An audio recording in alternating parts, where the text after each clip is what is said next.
First, thank you for joining. It's a Saturday night. For some people, school have already started. For example, we are in Fort Bend ISD here in Sugar Land, a suburb of Houston, and our school has started this week. A lot of other ISD in Texas and maybe some other states are similar to us as well. I think the East Coast schools start actually a little late, but we have already started. So thank you for joining. Today it's my honor to have Christine on the Zoom meeting.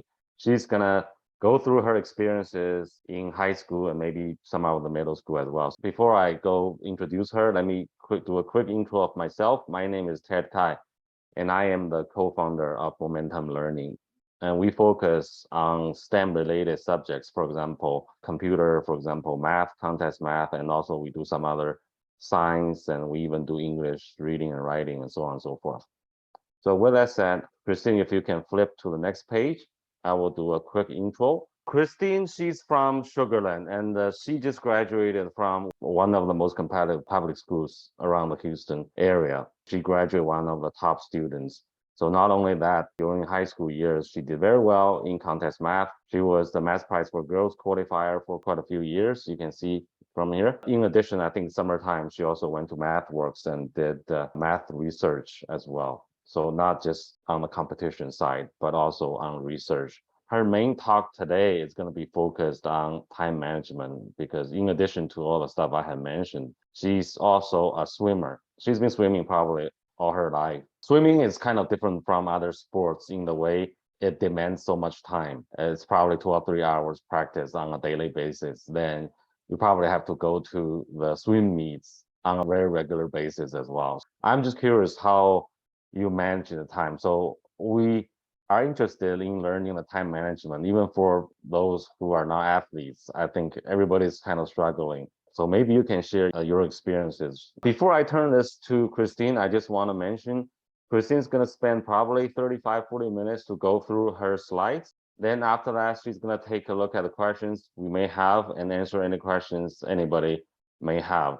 So in the meantime, when she's talking, if you have questions, you can go ahead and type them up in the chat room. So when she's done talking, she will take a look at the questions in the chat room and try to address them as much as possible. All right, so with that said, Christine, it's all yours. Thank you for that introduction. So like you said, I'm Christine, and I graduated from Clements High School this past year, and I'll be going to MIT in the fall. And so just a little bit about, I guess a little bit more about my achievements. For swimming, I was a TAGS finalist, so that was more of middle school area, where TAG stands for the Texas Age Group Swimming Competition. I was also a sectionals qualifier, so that's a competition on a more national level. And I was also a district champion, a regional medalist, and state qualifier for high school swimming. And for reference, top 6 in districts goes to regionals, and then top 2 in regionals goes to state. So it's usually pretty hard to do this, but I was like on a pretty good team, so I got lucky with that. But also with math, I've qualified for AMY 5 times. I know that the previous slide said 4 times, but it wasn't updated for this past senior year. So I've qualified for AMY 5 times, Math Prize for Girls 4 times. I was also a certificate winner of the Mariam Rizakani AMC 10 award. So that means that out of like the girls in your state, you performed well on the AMC 10. And I've also participated in a bunch of like other math competitions, and I'll kind of get to that a little bit later. But these are kind of just like my surface level achievements. This is what you might see on the outside. But I'm gonna go a little bit deeper into like kind of how I got to this point and how much time and effort I've had to put into both of these activities that I kind of specialized in, or like found that I specialized in throughout middle school and high school. So taking a kind of deeper look, for swimming, I've been swimming for a very long time, like Ted originally said. I've been swimming for over 13 years. So I started when I was around 4 years old. And so as you can kind of see in the pictures, I was like really small, really young when I started out. And a lot of people told me I wasn't really suitable for swimming because I am on the short side. I'm only 5'2" right now. So like even right now, some people would consider, I guess, like my body type or like body structure to be not entirely good for swimming, because swimming, you typically want to be a little bit taller so that you can get more reach in the water. You also want to be like, a little bit more muscular so that you can actually get to faster speeds. But like, so in that case, it was like not the smoothest journey for me. Swimming has always been kind of something I've had to work really hard at. I've had to ask my coaches for like extra workouts. I've had to, put in the extra mile because swimming wasn't, I guess, the thing that like really clicked for me. It was just something that I really enjoyed. And because I enjoyed it, I put time into it. So that's like another thing I want to talk about throughout my talk, is that you want to find something that you're interested in. Not This might not necessarily be something that you're super good at, but as long as you are able to like have the dedication to put the time into it and put the effort into it, you can get results. It might take some time, and people might tell you to like not do it, but if you enjoy it, I would say go for it. And so a little bit about like the time I've put into swimming. For club swimming, that's like I guess, swim teams outside of high school, outside of like the school environment. So that's usually around 15 to 20 hours a week of my time. So I would practice like 6 days a week. Each day would be around 3 hours, not including like the transportation to and back from the swimming pool. And so we would also have a bunch of swim competitions, and those could usually take up the entire weekend, or at least most of the weekend's time.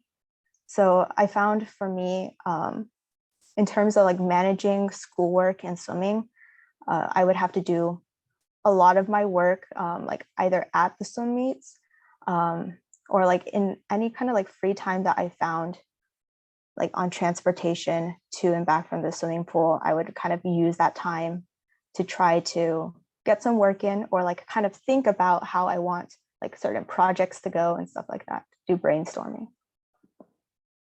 And then for high school varsity, it was about 10 hours a week. And then we had weekly swim meets. So swimming has been a huge commitment, and it's very hard to find like time outside of swimming to do too much else.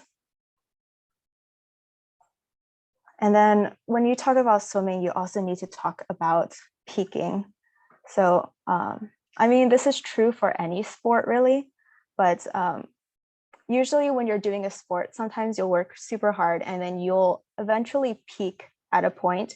And peaking just means that you've like gotten super good, and like sometimes you'll like suddenly have like sudden growth. But then after that, it's extremely hard to improve again. And so this for me personally, I peaked quite early at the age of 13. And so when I was 13, I had a great breakthrough. Everyone before I was 13, a lot of people told me that like I should put my time into other things, considering the fact that I spend so much time on swimming, because I wasn't really getting too many results. But then it was like suddenly at 13, I think that was when I was working the hardest. And suddenly I peaked. I got into like tags and sectionals. And I felt like I was on top of the world. But then it's like the journey after that, you kind of have a plateau.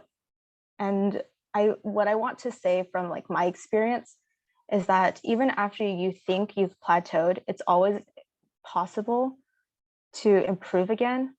Because for me, I stopped improving for maybe like 3 or 4 years, this like even though I was like still working just as hard, still putting in the same effort. But it's like you can always still improve. And so even after those 3 or 4 years, there was like a couple swim meets in high school that I was actually able to beat my time from like 4 years ago. And it was like, that was a kind of really great feeling. And so it's like you never want to give up, even if you think that you've reached your max potential, because you've never really reached the max. There's always more that you can do.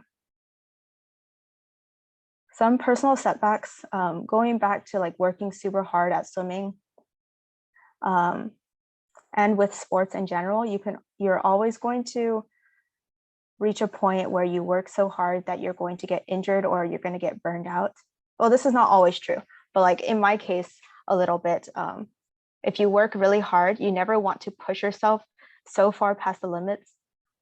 Like there's a difference between soreness or like being simply tired, and a difference between like actual pain or like actually getting like really tired of like what you're doing. So you always want to take breaks. Even if you think that you have like a bunch of work to do, you have like, so much on your plate. I think taking breaks, even if it's 5 minutes, even if it's 10 minutes, is always something that you should try to do. Oops, okay. Now for math. So I started doing math when I was in 5th grade. And so I joined like the math club at my elementary school and in middle school and high school. So that's how I kind of got into math. I think the biggest thing here, why I got interested, was like I had a good teacher. Not everyone's going to have this privilege, but like if you find a subject that you feel like you're interested in, you want to take the initiative to do more in that subject and kind of explore on your own. So for me, I used AOPS mainly to like, I used like the textbooks that they have. I used the online classes, Alchemist. I did all the practice AMC tests that they had there. And I think the biggest thing when you're like doing something is always be okay with making mistakes, because in the end, you're always going to make some mistake at some point. And if you start early with believing that it's okay to make mistakes, you're going to be able to succeed a lot farther, like down the line.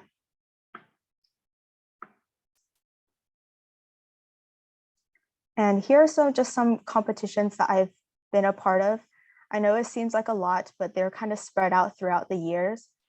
Some of these are middle school competitions like TMSEA and Math Counts, and Math League, and then some of them are more high school contests. My personal recommendations for math competitions are the AMCs. And then if you're a girl, Math Prize for Girls is also a really great contest because of how it promotes STEM equality for genders. And then Math Counts if you're in middle school. The A&M math contest, for me personally, I really like that, because for people who are, I guess, not super into contest math, or they don't have like a great foundation yet, the A&M math contest is a great way to like use your school math and try to like apply that to harder problems, because it's more personalized around I guess your school math and like what your level is in school.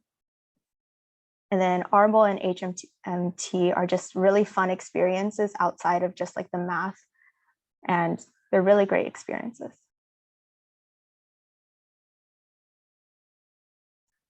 And here are some of the camps I've gone to.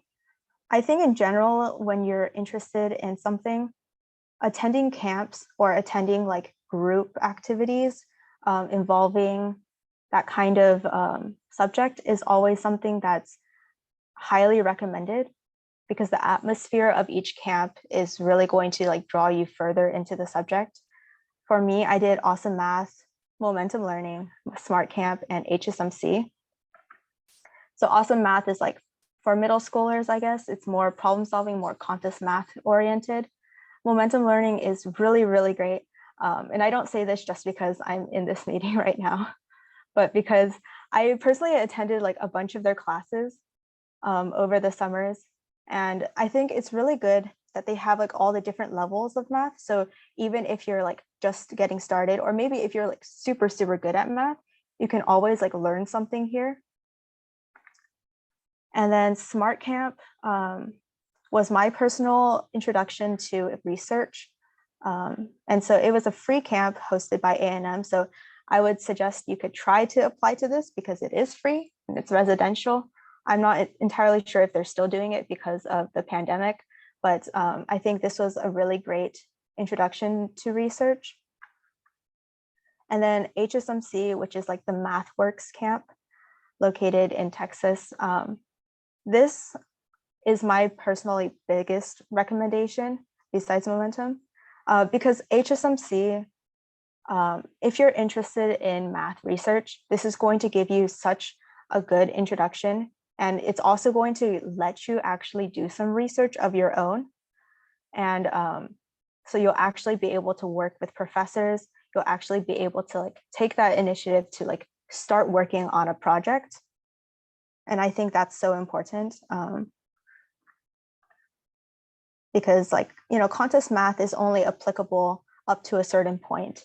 So like, if you're really interested in math, getting into like, I guess, analysis or like research is going to be something that might be interesting for you. But this was like kind of just a general background, I guess, of how I got to my interests in math and swimming. Here are just some pictures. Oops, let me stay on these. And so you can kind of see the atmosphere of like these math camps. In the top picture, like everyone's working, even though we're supposed to be eating, but like we're all working together. So it's like this kind of cohesive environment that makes all these camps, even though like they might be math heavy or they might be like sports heavy, because I have gone to like swimming camps as well. But in general, it's like everything's so much funner when you find a group of people to do it with and when you're able to collaborate, because what you can do as one person is not going to be as much as you could do with like some other people who have different ideas. Like maybe your solution is 3 pages, but their solution is only half a page, you know? It's kind of things like that. Even though you know what the solution is or you know how to do a problem, there's always more ways that you can explore things. And then now to get down to, I guess, the main thing of my talk, which is balancing everything. The first thing I think that's important to think about is, what are your priorities? Are you trying to get into a good college, or are you trying to like learn new skills? Are you trying to, you know, explore new things? What are your exact like priorities, and what is it that you're interested in? So like these are some things that you could try to brainstorm and try to think, what's at the top of my list? What do I like really want to achieve? What is like something that I want to achieve, but maybe is not as important? And like think about all the activities that you've done. Think about what you might be interested in exploring further beyond like what you've already done. But I also want to point out that, at least in my opinion, I think it's better to be a master of a subject rather than be like a jack of all trades. I think it's valuable to have like a general foundation of like everything, but I think you should choose at least like 1 or 2 areas to try to specialize in. So for me, it was a sport and math, right? So try to like specialize in a couple of areas, but keep in mind that the more activities that you do, the more you're going to have to spread your time and the effort that you put into them. So if I did swimming and tennis, for example, then I wouldn't be able to spend those like 15 hours on swimming, right? Then I would only be able to spend like maybe 10 hours and then maybe 5 hours on tennis.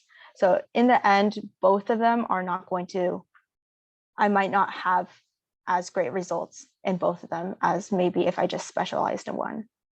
So sacrifices are going to be inevitable in the end. But like, you don't have to completely abandon activities. I think it's you can always keep different activities as hobbies rather. So like if you really enjoy doing one thing, rather than making it your entire like profile, you could just make it as something fun that you do in your free time when you have time to do it. And then that's also something that you can also talk about on your college applications if you want to. or just like in general, it can be something that you still do, but not full time. And for studying and work habits, I would say, because if you're trying to juggle different activities, don't procrastinate. Like, it's not going to end up well.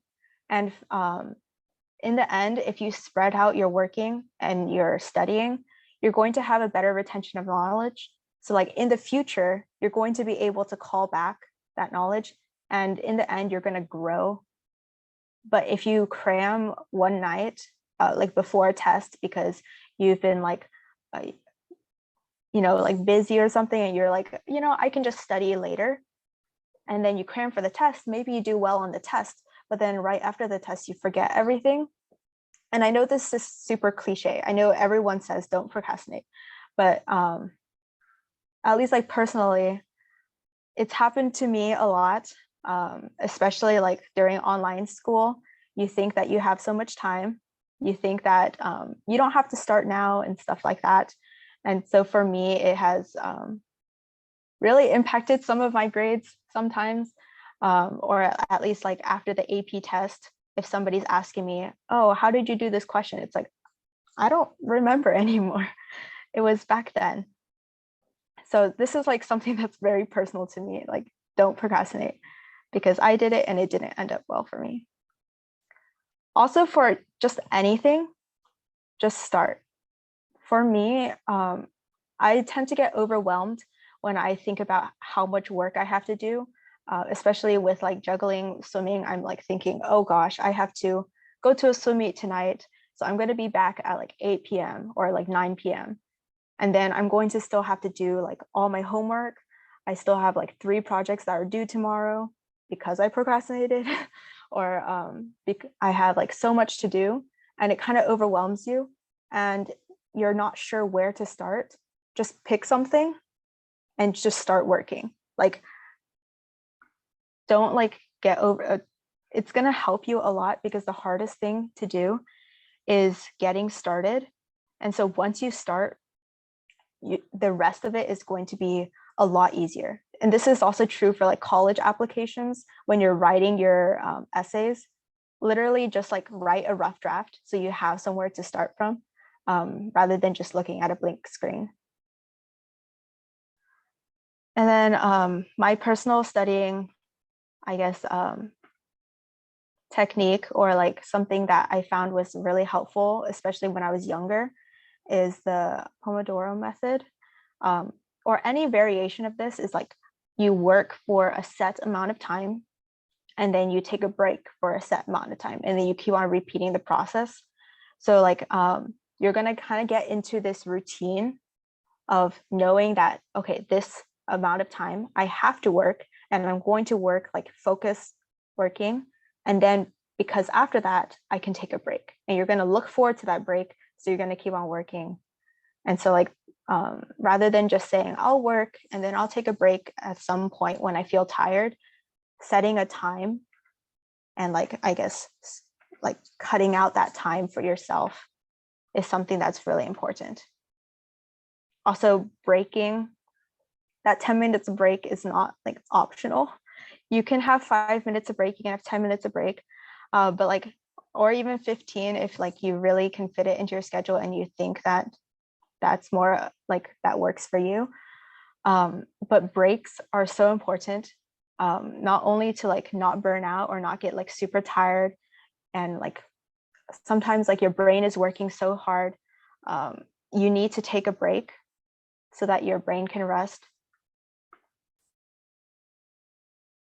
And in school, you actually want to pay attention, because I know this is like pretty like standard, like you want to pay attention in school, but like seriously, if you don't pay attention in school, then you're going to have to spend more time outside of school to catch up on the material. And so that's also going to take time out of your day. So like when you're in school, do schoolwork. Like when you're in school, like actually pay attention, like, and also take the initiative to ask questions when you don't understand, because nobody's going to babysit you, and nobody's going to say like, if you don't actually understand, nobody's going to actually help you unless you help yourself. And my personal thing is like, you want to help others as well. Like, so this could be like tutoring or just even like, teaching at like middle schools or elementary schools, because I think when you teach people, that teaches you to understand the material better. Because I guess an example is like, if anybody has ever asked you like, what is the definition of like some kind of word? And it's like, you kind of know what the word means, but like, you can't really give a straight up answer, like a straight up definition, but like you have a general idea of what the word means. It's because you don't understand that word enough, right? Or when somebody asks you how to do a problem and you can give them the solution, but then they ask for one step. Like, why did you do this step here? Why didn't you do something else? And you're not able to answer that.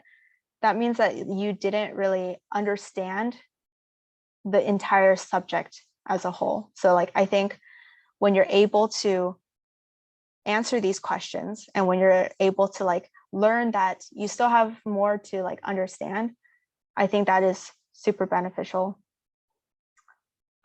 And I would say my personal thing for time management is just start on your work at home, at school, because you might have your phone, you might have your laptop that's super like distracting when you have free time at school.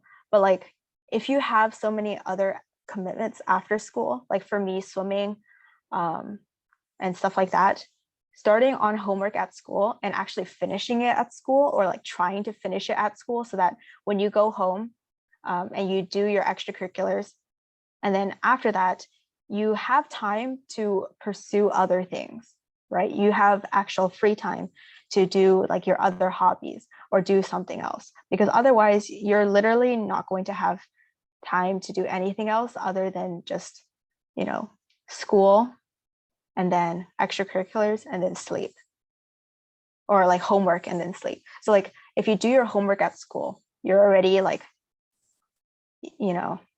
already halfway there. And also you can do projects or other practice tests.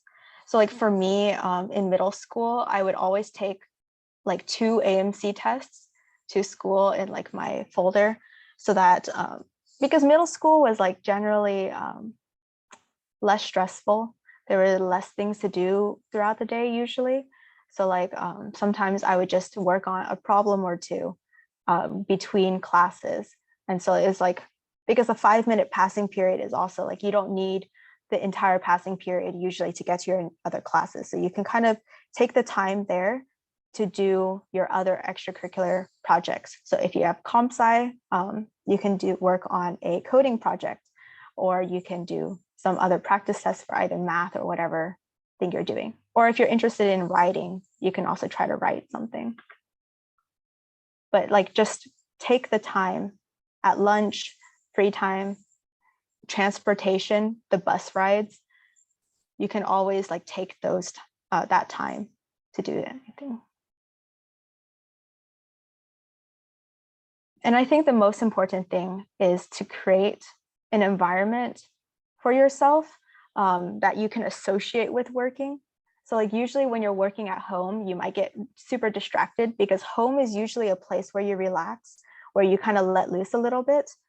So if you kind of set aside either like a room or an area in your house, or even just like go to the library where you know that it's time to focus, your body is going to kind of associate that place with focusing and working. So when you sit down, your brain's going to automatically kind of be like, okay, now it's time to concentrate. And this is a kind of like a psychological effect. So I think in general, if you have the chance to go to like a library to work, I would suggest doing that.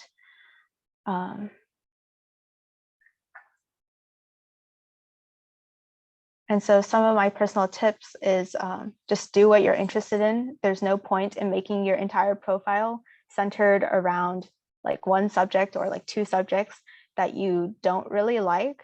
So if you like, and I would encourage you to actually go against your parents in this.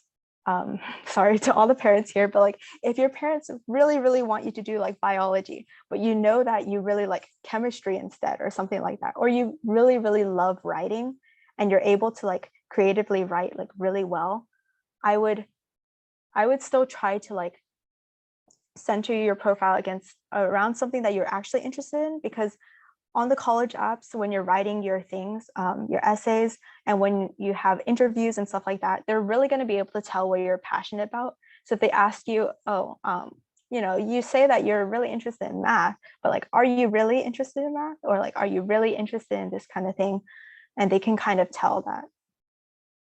Also, you want to find a good mentor, both in sports and outside, that can really push you to be better. So if you have, I guess like a good teacher who can like also teach you how to like manage your time, or like push you to like do more work so that you're forced to like manage your time better, that's always a good thing. And connect your interests to your volunteering, summer activities, and work. So like this quote you've probably heard before, but choose a job you love and you'll never have to work a day in your life. For me, this has been especially true because in crafting, I guess, my profile, I didn't want to do things just for the sake of putting it on my resume. So if somebody asked me to do some kind of volunteering, if it was something that I was actually not super interested in, or like it's not something I'm super passionate about, I usually didn't agree, even though that it would give me like volunteer hours or something. I always tried to do something that had my interest in mind. So for example, I did integrals. So integrals, me and some friends started the Houston chapter of this like nonprofit organization. And basically what it's trying to do is promote gender equality in like problem solving and like in STEM in general. So like we do a lot of like math competitions that we run, and we also do like some other kinds of volunteering. So it's like I try to center everything I've done around what my interests were, so that my profile was a little bit more complete as well. Also, don't compare yourself with others. Even if your parents are talking about, oh, this kid is like, you know, an IMO finalist, or like IMO like gold medalist, or this person just got into like, you know, they just got like Olympic, you know, trial records or whatever. Like everyone specializes in different things. And so just because this person is really good at biology, I'm doing math, it's completely different. My biology isn't the greatest. And especially like with sports as well, like maybe they have like one thing that they're super good at, but at least I can say that I can swim, right? You put me in an ocean, at least I can swim. And so that's kind of the end of my talk for now. If you guys have any questions about any of my other experiences, you can put it in the chat, and I will also go over the questions sent earlier. Yeah, there are actually a few questions in the chat room if you can take a look. All right, so did I try other sports or activities when I was little? So yeah, when I was little, my parents pushed me into a bunch of different activities. So I did dancing, I did gymnastics, I did soccer, and I did swimming, of course. I also did a little bit of ice skating. So it was like I did a bunch of different sports and activities. And I think out of all of them, I just enjoyed swimming the most. I think out of them, I think I was like a little bit better at gymnastics, but like I thought that swimming was a little bit more interesting to me because it was like in the water rather than being on land. So that was something that I just committed to, especially since I moved from somewhere to Sugar Land. So it's like when I moved, I kind of just dropped everything behind me. For math, I had a really good teacher, so math was always something really fun to me. And so I just like, when somebody introduced contest math to me, because in the, I guess, community I lived in, a bunch of the other kids were starting to do contest math. So I decided to try it as well, and I really enjoyed it. At what age do I recommend to specialize? I think you can, up until maybe like 10 or 12, I would say, you can just really experiment around, or even up until like your early teens, you can keep on really experimenting. But I would say like at least when you're somewhat halfway through middle school or like in high school, try to like figure out what you're interested in and try to start specializing. But like later on in high school is also perfectly fine, because like most people don't have any clue what they're trying to do. So like it's different for everyone, really. Recommendations for swimming training places and swimming clubs. So I think there's a place, I might have to like search it up, but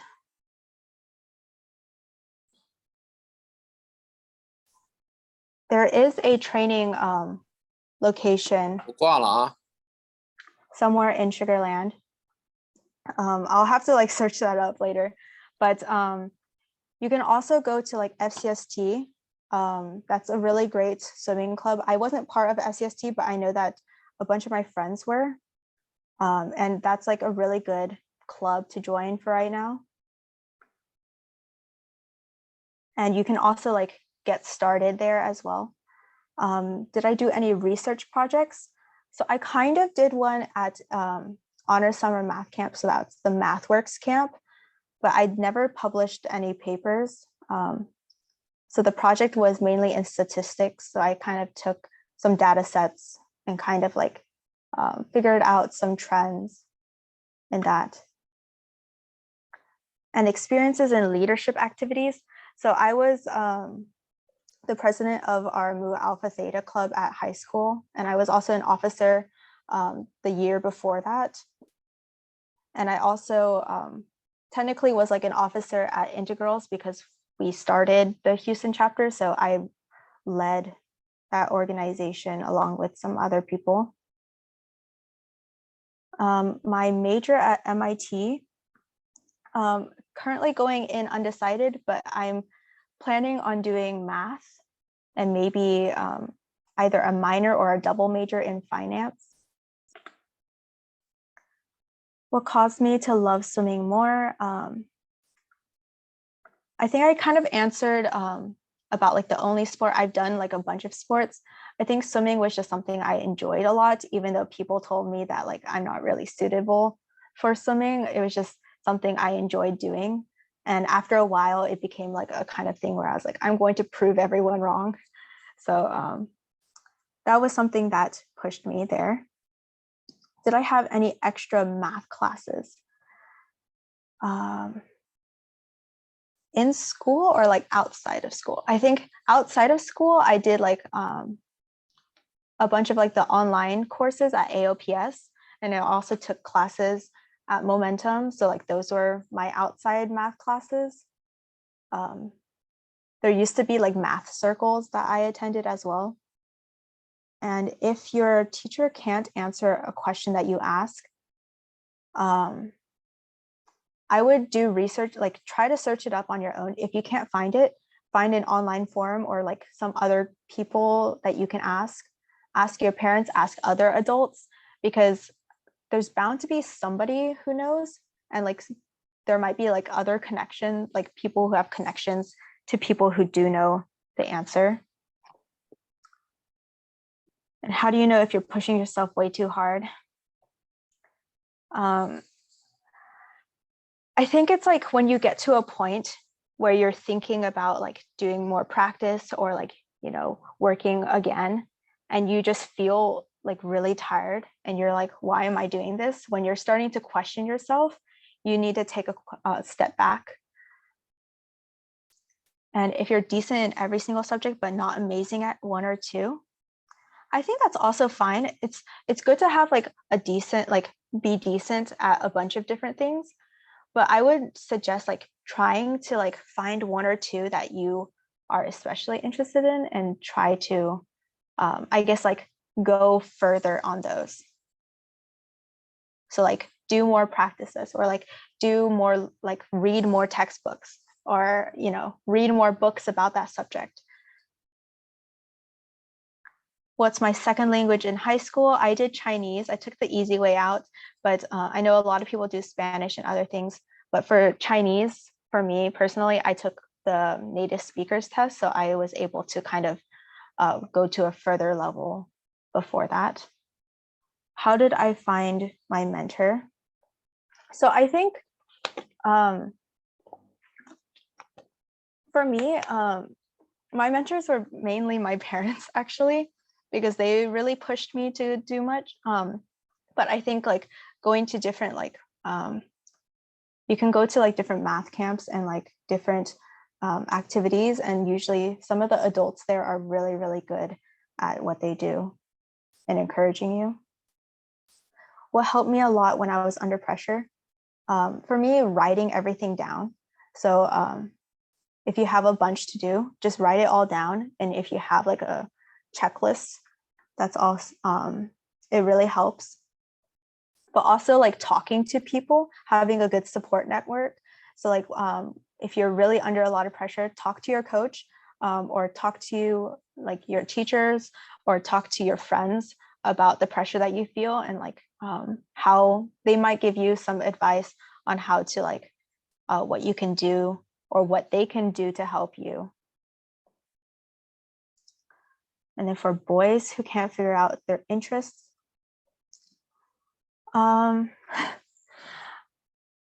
this is a tough question, but I think that in order to get people interested in things, you just have to kind of like at some point you kind of need to force them into different activities. So like if they're in high school already, you want them to like try to do different clubs, try to do like, join a sport maybe, or kind of like make them do something, and then see what they might be interested in afterwards. But usually it can take some time.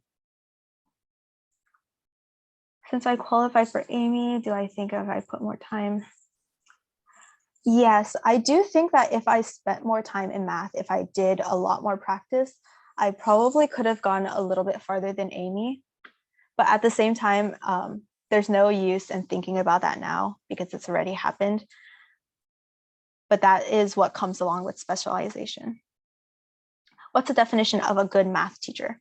I think a good math teacher is somebody who can push you to find out the answers on your own without like giving you the answer straight up, and somebody who kind of forces you to think about why. So like when they give you a formula, I would rather like a good math teacher might make you like derive that formula, or like think about why does this formula work? Does it work for everything? Somebody who really makes you think and doesn't give you the answer straight up. Daily schedule look like during school. During high school, I woke up at 5 every morning to go to swim practice. And then on the bus rides from the pool to school, I usually did some more studying or did some homework that I wasn't able to complete the night before. And then throughout school, it's just kind of, you just go through school and try to do as much work as you can there. And then when I came home, if I didn't have another swim practice that night, I would either try to catch up on a little bit of sleeping and then get started on my homework. And then, yeah. Did I swim both school and club team during high school? No. For me, that was taking a little bit too much time out of my schedule. I know a lot of people do both. That is a commitment that you have to make, because at some point you might be spending like 5 hours a day swimming. So like I would suggest, at least for me, what I did was I did school swimming for that season. And then once the school season ended, I went back to club team. And I did do Chinese classes while I was growing up. My parents really pushed me into that. When did I select swim as my focus? I think I was around 9 or 10 when I decided on swimming. Before that, I did all those other activities like dancing, gymnastics, but like those usually like kind of fell off around that time. I didn't select tennis because I actually never went into tennis. But I think swimming and tennis are both really great sports. Definitely, I think I got into MIT because of kind of the duality between academics and athletics, because it shows that you can balance both and still do well in different aspects. And then could I achieve more without swimming?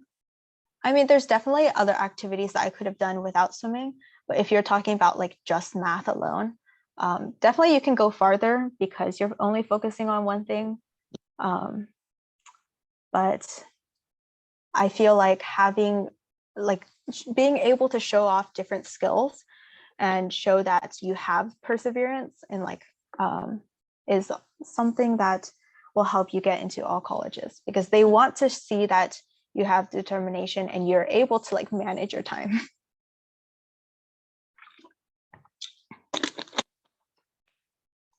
I think I answered the definition of a good teacher is just somebody who pushes you and is actually and makes you figure out things on your own. How did I apply to join the MIT swimming team? I actually did not apply to join the MIT swimming team, but I think that would start with emailing the coach, because you don't see it on the website. I would just cold email the coach first. What was my biggest impact to society? I would say integrals was, because when we started that organization, it was, we did a bunch of outreach and we got a bunch of like girls and non-binary people to come to our competitions. And I think they found a community there. And so that was one of my bigger impacts, because they felt less alone in their love for STEM, which was something that I really wanted to, like, I guess, give to people, because as a girl in STEM, you typically aren't, like, there's usually a lot more guys. So like creating that kind of community was something I was really proud of. How beneficial do you think to learn Chinese? I think learning Chinese in general is important, but for a college application, I don't think the language matters too much. But if you learn a language that you're not as native in, they might think that you're putting a little bit more effort into it. But like in general, I don't think it's like, the make or break. What tips do you have for staying motivated? I would say in order to stay motivated, give yourself enough incentives as well. And also keep in mind that you're improving yourself, right? When you're doing these, like when you're learning something new, you're learning that for yourself. So like after you come out of this, you're going to be a better person and you are going to like understand something or be able to do something that other people aren't able to do. How did I practice for AMC? It was just AOPS. They have a bunch of practice tests. They also have Alchemist on AOPS. So my definitely biggest thing was AOPS. And for students who don't get good teachers, I think sometimes you have to, like, if in school you don't have the best teacher, right? I think you need to explore out to different like camps or different programs, because those programs are usually going to have teachers who are, I guess, like more certified, because like, they've been running a program for a while.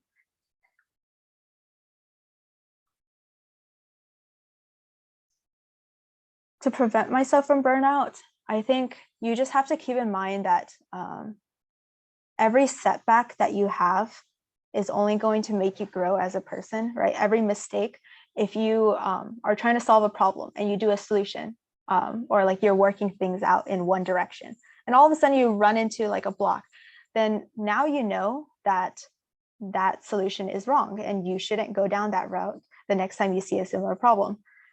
Because usually you remember the bad things more than the good things.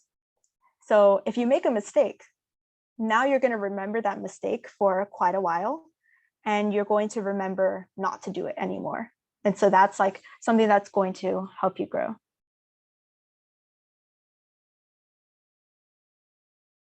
Have I ever felt the conflict between math and swimming and that I had to focus on one? I think there were definitely times where I would have to sacrifice time between math and swimming. So like sometimes I would have to skip a couple math or like skip some swimming competitions to go to math competitions, or skip some math competitions to go to a swim competition. But I think it's just like ultimately it's possible to focus on more than one thing. And but like in the end, you're not going to be able to like spend all your time on one. Did I self-study math? Yeah, I did self-study math, but it was mainly through AOPS again. I did the algebra textbooks and like the geometry textbooks before I took algebra and geometry in school. But that was basically all I did for like self-studying. I did take the Chinese AP test at the end of my Chinese class. And if you already know Chinese, the Chinese AP test is definitely going to be like not super difficult. So even if you don't take Chinese in high school, you still might be able to pass. So if you want that credit, you can always just take the AP test. How did I control myself from playing games, watching YouTube, or all the distractions? It's definitely hard. And I would say that I've fallen victim to some of these distractions, especially during online school. It's hard to like focus. But you know, like sometimes like on your phone, you can also control the amount of time that you spend on certain apps, and just having like timers. Sometimes like just saying, okay, I'm going to work for this amount of time, and then just like closing all your tabs. That helps. Key factor that helped me get accepted by MIT. Well, you would have to ask the admissions officer for that. I don't know what the key factor was, but I think just being able to show, you know, everything that you are and your passion for learning is something that's definitely good for colleges. Do I think it's worth time to do Chinese school, learning, writing, and reading as I grow up? Chinese school, or like learning Chinese, is I think definitely something that's very worth doing, because China is also like a really big country. It's not like its presence in the world is also like really big. So I think learning Chinese can also help you with your work prospects in the future. So like you don't have to work in, you know, America. You might be able to go to China and find work there as well if you really need to. So I think learning different languages, not just Chinese, is always good. Did I take a test in middle school before I can take the native Chinese course? Yes. So when you're in 8th grade and you're going into the classes, if you reach out, sometimes you'll be able to sign up for a native speakers test at the high school.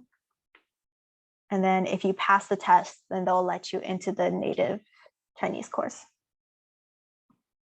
At what level for boy swimmers that will help them for college applications, junior nationals?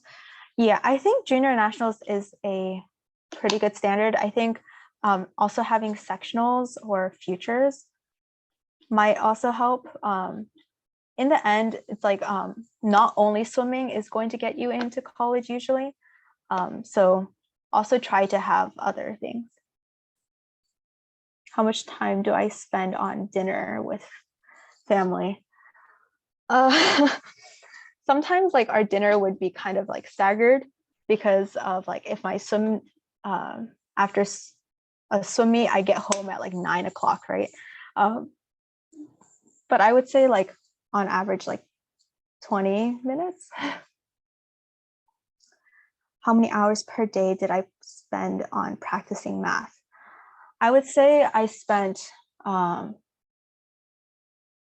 like around 2 hours. Math was never really boring to me. There were some times that I grew a little bit like tired of it, but it's just like you want to take breaks. You don't want to like, work. Sometimes you can have off days. And I would encourage that as well. I was in Chinese school until 7th grade because then I took the native speakers test in 8th grade. So then after I got into that class, I just took the school, like the high school classes instead of like actual Chinese school. What time do I sleep at night? Around, I would say like on a good day around 12. I've taken around 12 AP tests. They were mostly concentrated in junior year. Instruments. So I did learn piano at some point in my life, but I didn't, it wasn't something that I was super interested in. So like I stopped doing instruments because then I started to focus on like swimming and math. But like instruments are also just as time consuming as like sports and like academics. So if you're trying to do an instrument as well, that's going to be something else that you have to split your time on. On the organization for STEM girls, for integrals. So I think I spent around like at least like around like 30 minutes to an hour a day for the weeks because it wasn't like super, it was harder when we were getting started, but after we kind of got started, it was a lot less work that we had to put in. But at the very start, we spent like maybe like 2 hours every day trying to get like things together. What did I sacrifice for swimming and math? In 2 sports and math or something like. It's definitely possible to do multiple sports and math, or like some other kind of like commitment like debate or research. It all depends on, I guess, like what your level is already and how much time and effort you're willing to put in. Like if you're willing to sacrifice like more of your free time. For me, especially in middle school, I almost never hung out with my friends after school because they knew that I had swim practice every night. And then even on the weekends, sometimes I had swim meets or I had to like practice like some math or something like that. So it was, or like competitions, right? So that was something I sacrificed. I mean, I still like had good friendships and stuff, but I didn't get to hang out with them as much. I didn't use Beast Academy actually, but I think that is a really great resource if you're getting started for math. So I would recommend it. As for AP courses, yeah. So in junior year, I took 6 AP courses. It was pretty hard to manage all of them because all of them were pretty like large commitments and like a lot of workload. But for me, it was online, so it was a little bit easier to manage. But I think it's just not procrastinating. If you know something is due in 5 days and you have to take notes on like 10 pages, right? Do 2 pages a day, spread it out. You don't want to like suddenly be like, oh, I have 3 projects due tomorrow. You don't ever want to have that kind of feeling.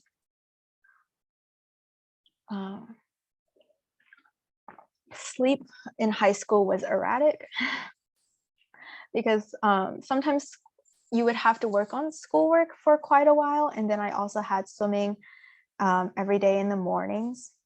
So sometimes I wouldn't sleep that much, but you can always try to catch up with naps if you have time for naps. Oh, okay. At which grade did I complete study on all AOPS books? So I did all the way up until I think the geometry books, and I finished that in around like 6th or 7th grade. And then I kind of did some of the number theory or like the combinatorics books also around 7th grade. And I actually didn't do like every single book. So pre-cal, I kind of like looked through it, but I didn't do like every single problem. I got a phone in 8th grade, but it was also like a hand-me-down. So it was like not that great of a phone. What are my main activities during summer? I think during summer, I usually go to math camps. So all those math camps I mentioned before, that's what my summer was mainly. Also just training from swimming and doing other practice. Did I learn any other language? No, but I tried learning a little bit of Korean and Japanese like on my own. I didn't really have time to like keep up with it, but yeah, it was just mainly Chinese. Okay, so math subjects I took in high school. I actually didn't go over this, but that's a good question. So in high school, my high school goes up until multivariable calculus at least. So I completed all the math subjects in my junior year. So there was, it goes algebra, geometry, algebra 2, pre-cal, and then calculus like AB or BC, and then multivariable calculus. So I took all of those plus AP statistics in high school. In Common App, did I pick Chinese as my first language? I put English. Actually, I'm not too sure because I technically grew up in China for the first year and a half of my life. So Chinese was technically my first language, but I think I indicated English because my Chinese influence wasn't like so great. I did not take any other languages. What's my view on Kumon and RSM? Okay, so I don't know what RSM is, but I think Kumon is also a pretty good learning resource. I would make sure that like you have some interest in it rather than just like being forced into it though. Tips for taking notes. Everyone has their own way of taking notes, but I would suggest having shorthands for everything. Like if a lecturer is like saying something, don't copy down what they're saying word for word, copy it down in how you interpret what they're saying. And then try to organize your notes. So like leave spaces between things. If you don't understand something, leave spaces or like star it so you can come back to it later. Have I ever tried coding contests? I was not a really big coder. So I only went to one coding contest, but I didn't really I didn't get any results out of it. What math camp do I recommend for middle schoolers? I would say Awesome Math is a really great math camp. I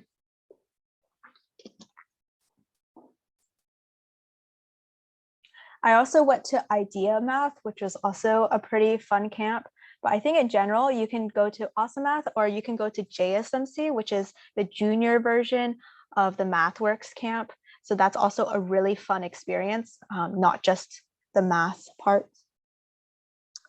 Do I have any tips for getting a leadership role in a club?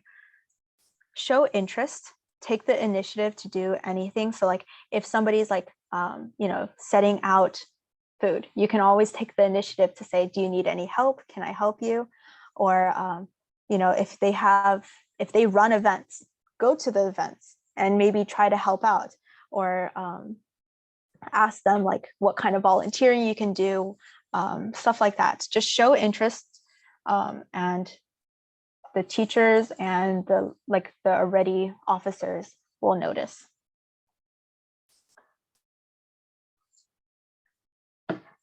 All right. Did I do any extra work on ELA, reading and writing besides school classes and homework? So I actually kind of struggled with reading comprehension for a while. Like when I took the SAT or like PSAT, that was usually the thing dragging my score behind. So I would spend a little bit, I had like these workbooks that I used to do when I was younger as well. And so I did work on like reading passages and answering those questions.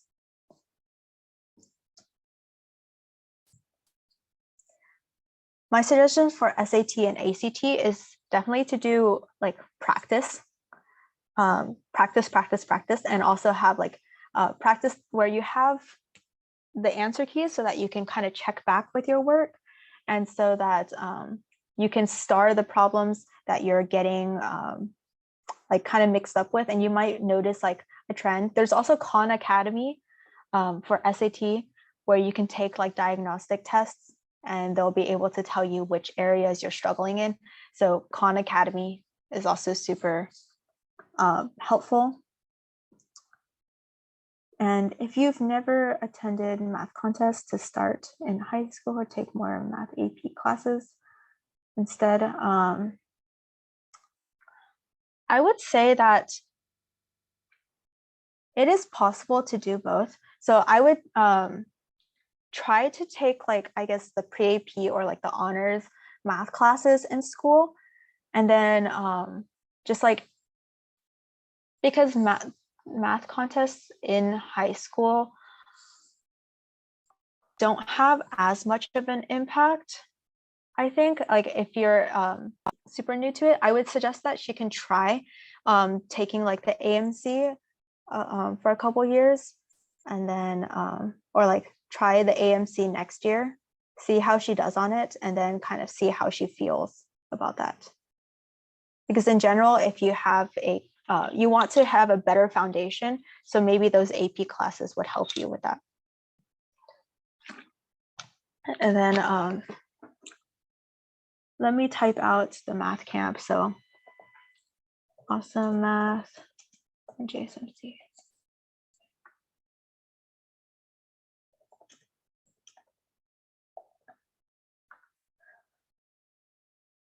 What is my career plan? I'm not sure yet.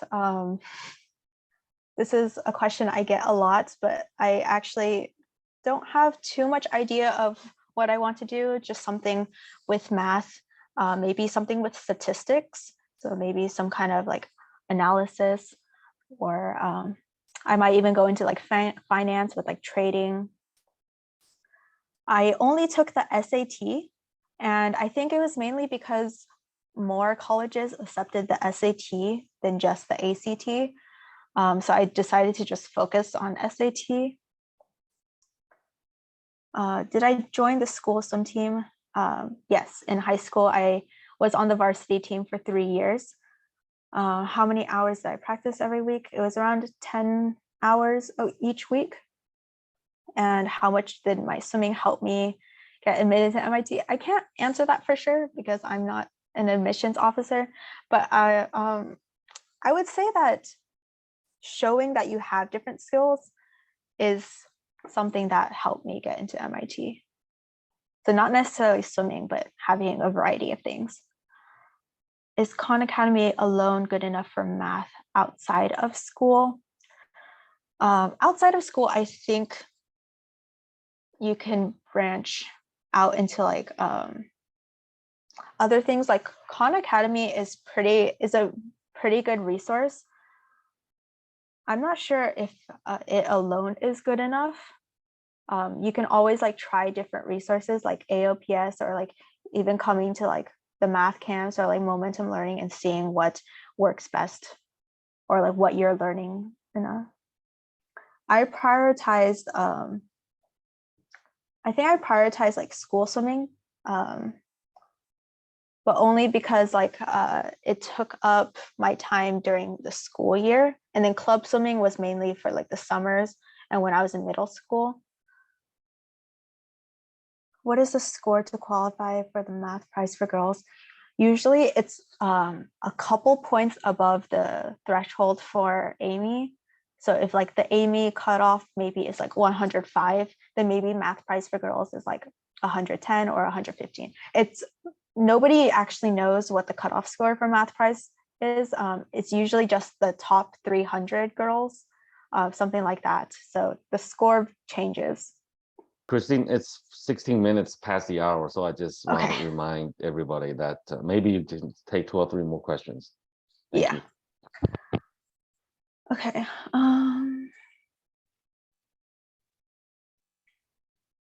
As for being overwhelmed in college, I'm not yet in college, so we'll find out in the fall. I did the SAT in 11th grade, I think. And I'm not going to be on the MIT swim team. After I qualified for Amy, I learned proofwriting. I think generally I learned how to write better proofs through like the camps. So when I went to like the research camps, they really taught you how to do like rigorous proofs. Me too, self-esteem. 为什么 you have to I feel set like up? And then did I practice both school and club swimming?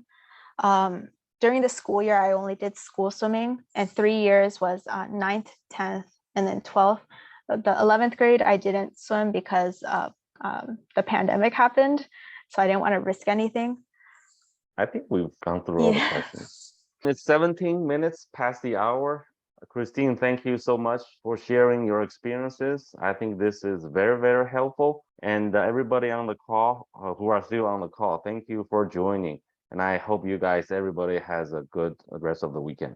All right, thank you. Okay, bye-bye.